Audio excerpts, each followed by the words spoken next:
Hi friends, ഇന്ന് നമ്മളിവിടെ ഉണ്ടാക്കാൻ പോകുന്നത് മുന്തിരിങ്ങ വെച്ചിട്ടുള്ള ഒരു അച്ചാറാണ്. അതിനായിട്ട് 1 കിലോ കറുത്ത മുന്തിരിങ്ങ എടുത്തിട്ടുണ്ട്.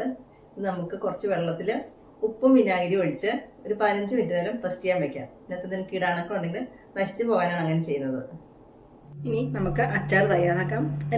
അതിനായി ഒരു ചട്ടി എടുത്ത് വെച്ചിട്ടുണ്ട്. ചട്ടി നന്നായിട്ട് ചൂടായി. ഇനി അതിലേക്ക് നല്ലെണ്ണ ഒഴിച്ചു കൊടുക്കാം. ഒരു 3 ടേബിൾ സ്പൂണോളം നല്ലെണ്ണ ഒഴിച്ചു കൊടുക്കണം.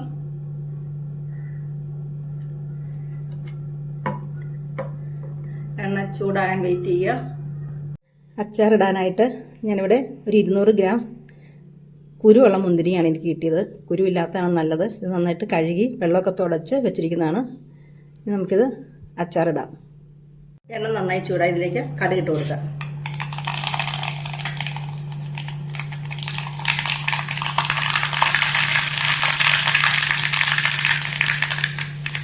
ഇനി അതിനകത്തേക്ക് വെളുത്തുള്ളി, പച്ചമുളക്, ഇഞ്ചി ചെറുതായി അരിഞ്ഞത് അത് ചേർത്ത് കൊടുക്കാം.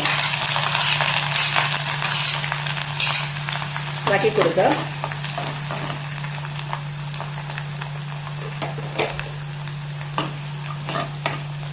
പച്ചമണം മാറുന്നിടം വരെ ഒന്ന് ഇളക്കി കൊടുക്കുക.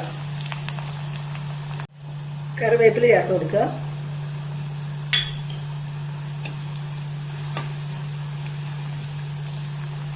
വെളുത്തുള്ളി, ഇഞ്ചിയൊക്കെ നന്നായി മൂത്ത് വന്നു. ഇനി ഇതിലേക്ക് നമുക്ക് പൊടികൾ ചേർക്കാം. മൺചട്ടി അതിന് ഞാൻ സ്റ്റവ് ഓഫ് ചെയ്യുകയാണ്. നല്ല ചൂടായിട്ടിരിക്കുന്നുണ്ട്. പൊടികൾ ചേർക്കാം. മഞ്ഞൾപ്പൊടി, മുളക് പൊടി, കായം, ഉലുവ,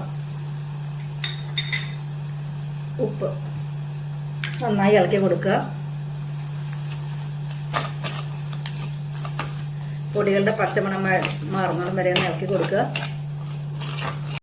സ്റ്റവ് ഓണാക്കുക. ലോ ഫ്ലെയിമിലാക്കിയിട്ട് നന്നായി ഇളക്കി കൊടുക്കുക. ഇനി ഇതിലേക്ക് അല്പം ശർക്കര ചേർക്കുക.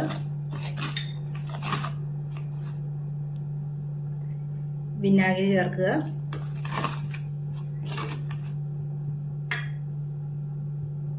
മുന്തിരിങ്ങ ചേർത്ത് കൊടുക്കുക. എല്ലാം കൂടി നന്നായിട്ട് യോജിപ്പിക്കുക.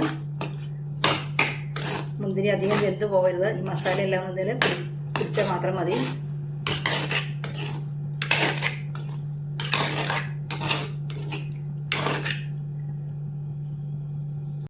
അച്ചാർ ഇവിടെ റെഡി ആയിട്ടുണ്ട്. ഫ്ലെയിം ഓഫ് ചെയ്യാം. ഇത് തണുക്കാൻ അനുവദിക്കുക. തണുത്തതിന് ശേഷം ഭരണിയിൽ ഇട്ട് സൂക്ഷിക്കാവുന്നതാണ്. വായിൽ വെള്ളമൂറും രുചിയിലുള്ള ഒരു അച്ചാറാണ് മുന്തിരിങ്ങ അച്ചാറാണ്. ഇതിൻ്റെ എരിവും പുളിയും മധുരവും എല്ലാം കൂടി ഒത്തിണങ്ങിയ ഒരു പ്രത്യേക രുചിയാണ്. ഇതെല്ലാവരും വെച്ച് നോക്കിയിട്ട് അഭിപ്രായം പറയണേ. ഇഷ്ടപ്പെട്ടാൽ ലൈക്ക് ചെയ്യാനും ഷെയർ ചെയ്യാനും സബ്സ്ക്രൈബ് ചെയ്യാനും മറക്കല്ലേ. Thank you for watching.